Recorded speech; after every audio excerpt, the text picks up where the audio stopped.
नमस्ते, प्रणाम। मैं किशोर लाल यादव आप सब भोजपुरी समाज के जितने भी लोग हैं सबको घोट चुके प्रणाम कर रहा हूँ। इस गाने का बेसब्री से आप सबको इंतजार है, मेरे से ज्यादा आप लोग एक्साइटेड हैं इस गाने को लेकर, जिसका नाम है सैया ने देखा ऐसे में पानी पानी हो गई। और पहली बार भोजपुरी में 9 तारीख को ये गाना रिलीज हो रहा है सारेगामा हम भोजपुरी पे। तो सारेगामा हम भोजपुरी को सब्सक्राइब भी करिए, प्यार भी दीजिए और गाने को शेयर करिए और ढेर सारा आशीर्वाद के साथ इस गाने को 10 दिन में 100 मिलियन कर दो।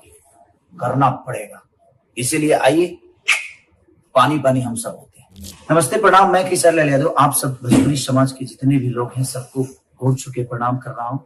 इस गाने का बेसब्री से आप सबको इंतजार है, मेरे से ज्यादा आप लोग एक्साइटेड हैं इस गाने को लेकर, जिसका नाम है सैया ने देखा ऐसे में पानी पानी हो गई। और पहली बार भोजपुरी में 9 तारीख को ये गाना रिलीज हो रहा है सारेगामा हम भोजपुरी पे। तो सारेगामा हम भोजपुरी को सब्सक्राइब भी करिए, प्यार भी दीजिए और गाने को शेयर करिए और ढेर सारा आशीर्वाद के साथ इस गाने को 10 दिन में 100 मिलियन कर दो।